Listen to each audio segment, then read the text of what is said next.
Welcome to Words Matter. Friday, September 20, 2019. I'm Nick Hahn, your host for this broadcast. Claude Bowers conjures the ghosts of Democrats past to keynote a convention. Quote, "A clear call comes to us today to fight anew under the Jeffersonian banner, with the Jacksonian sword, and in the Wilsonian spirit, and crashing the gates of privilege, made Jeffersonian democracy a living force again in the lives and homes of men." End quote. A good keynote address is at once a leisurely evocation of the glory of a partisan past and a brief promise of a glorious future. In the television age, it is also a showcase for a promising young politician and a party's presentation of what it considers the best image of the party to the public. A keynoter is usually not assigned to deal with the central issue of the time, its keynote. Rather, it is the orator's job at the start of a gathering of partisans to uplift, exhort, and galvanize the troops. An example of this kind of keynote address is that of Claude Bowers at the 1928 Democratic National Convention in Houston. That convention named Al Smith to face Herbert Hoover, just nominated by the Republicans in Kansas City to succeed Calvin Coolidge. Bowers, 1878 to 1958, was a political columnist for the New York Journal and a popular historian, whose best-known works were The Party Battles of the Jackson Era and Jefferson and Hamilton.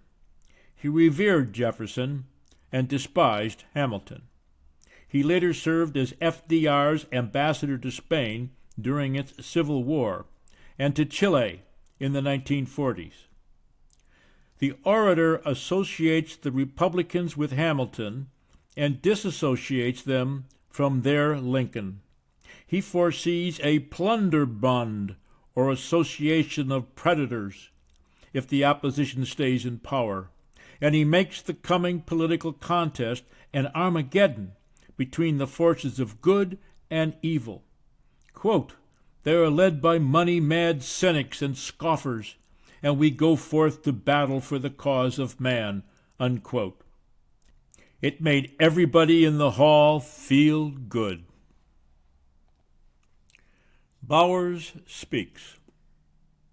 Ladies and gentlemen of the convention, the American democracy has mobilized today to wage a war of extermination against privilege and pillage. We prime our guns against autocracy and bureaucracy. We march against the centralization which threatens the liberties of the people. We fight for the Republic of the Fathers and for the recovery of the covenant from keeping of a caste and class. We battle for the honor of the nation, besmirched and bedraggled by the most brazen and shameless carnival of corruption that ever blackened the reputation of a decent and self-respecting people. We stand for the spirit of the preamble of the Declaration that is made a mockery, for the Bill of Rights that is ignored, for the social and economic justice which is refused, for the sovereign right of states that are denied, for a return to the old-fashioned civic integrity of a Jackson, a Tilden, a Cleveland, and a Wilson. We stand for the restoration of the government of the people who built it by their bravery and cemented it with their blood. The issues are as fundamental as they were when Jefferson and Hamilton crossed swords more than a century ago.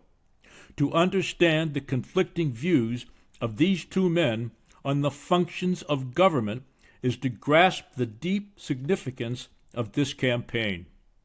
Now, Hamilton believed in the rule of an aristocracy of money, and Jefferson in a democracy of men.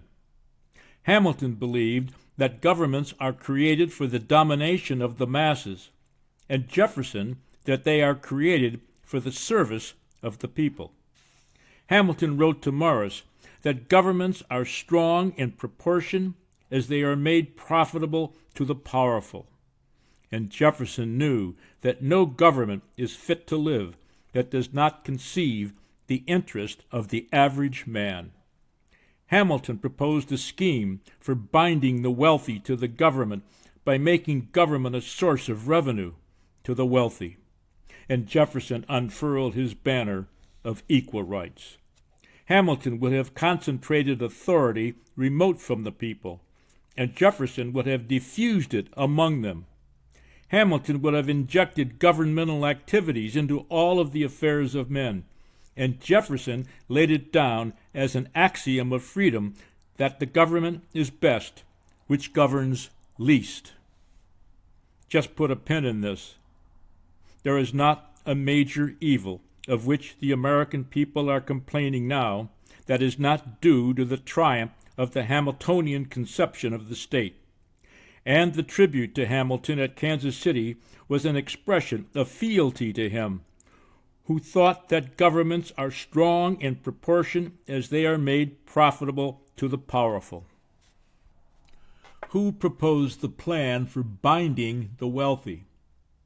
Who devised the scheme to tax the farm, to pay the factory? And whose purpose was to make democracy in America a mockery and a sham? Thus we are challenged once more to a conflict on the fundamentals, and a clear call comes to us today to fight anew under the Jeffersonian banner, with the Jacksonian sword, and in the Wilsonian spirit, and, crashing the gates of privilege, make Jeffersonian democracy a living force again in the lives and homes of men. You cannot believe with Lincoln in a government of the people, by the people, and for the people, and with Hamilton in a government of the wealthy, by the influential, and for the powerful. There are Lincoln Republicans and Hamilton Republicans, but never the twain shall meet. What a majestic figure was he who led us in those fruitful years! The cold, even light of his superb intellect played upon the most intricate problems of the times, and they seemed to solve themselves. He lifted the people to such heights of moral grandeur as they had never known before, and his name and purpose made hearts beat faster in lowly places, where his praise was sung in every language of the world. And when at length, his body broken, but his spirit soaring still, he fell stricken, while still battling for his faith, there passed to time and to eternity into all mankind the everlasting keeping of the immortal memory of Woodrow Wilson. We submit that a party that stands for that democracy which is inseparable from the liberties of men, and has given a Jefferson, a Jackson, and a Wilson to the service of mankind, has earned the right, in times like these, to the cooperation of independents and progressives in the struggle for the preservation of popular government and the purging of the nation of that corruption which has made America a byword and a hissing in the very alleys of the world. Never in a century has there been such a call to us to battle for the faith of our fathers as there is today. And never has the control of government been so completely concentrated in the hands of a willing caste as now. The dreams of the Hamiltonians have literally come true while the people slept. They wanted organized wealth in possession of the government, and we have it. They wanted the sovereign rights of states denied, and we have it. They wanted bureaucratic agents swarming over the land like the locusts of Egypt, and we have it. They wanted government made profitable to the powerful, and we have it. They wanted, through administration, to make a mockery of democracy, and we have it. The Hamiltonian state is necessarily a temple of gold, resting on the bowed back of peasants in other people's fields. And we almost have that now. They would deify dollars and minimize men, limit self-government and centralize power, cripple democracy, empower bureaucracy, welcome plutocracy, and we will soon have that too. Give the plunderbund but 8 years more of such government cooperation, and a combination of power companies will put a few men in control of the public utilities of a mighty empire. Make no mistake about it, that is the great Jacksonian struggle of tomorrow.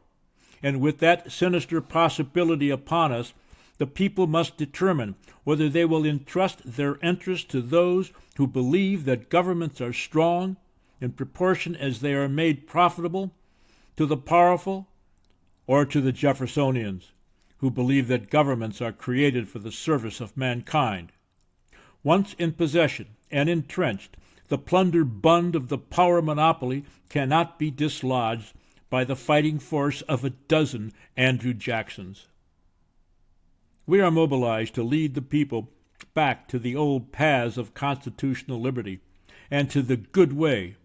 We are going back to the old landmarks of liberty and equality when ordinary men had rights that even power respected, when justice, not privilege, was the watchword of the state, when the preamble of the Declaration and the Bill of Rights had meaning, when the nation embraced every section and every class.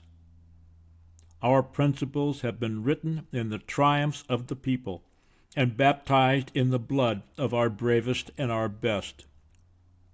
Jefferson phrased them, Jackson vitalized them, Wilson applied them, and we go forth to battle for them now. We face a foe grown arrogant with success. It were infamy to permit the enemy to divide us or divert us on the eve of such a battle. Issues are involved that go to the determination of the future of our institutions and our children. The call that comes to us is as sacred as the cause of humanity itself. From the grave at the Hermitage comes the solemn warning that no party ever won or deserved to win that did not organize and fight unitedly for victory. And we shall thus organize and fight. This is a unique campaign. And we shall win because our cause is just. The predatory forces before us seek a triumph for the sake of the sacking. Their shock troops are the Black Horse Cavalry, whose hoofbeats have made hideous music on Pennsylvania Avenue during the last 8 years. They are led by money-mad cynics and scoffers, and we go forth to battle for the cause of man. In the presence of such a foe, he who dallies is a dastard, and he who doubts is damned. In this convention, we close debate and grasp the sword. The time has come. The battle hour has struck. Then to your tents, O Israel. Oh my, words really do matter. I'll see you next time.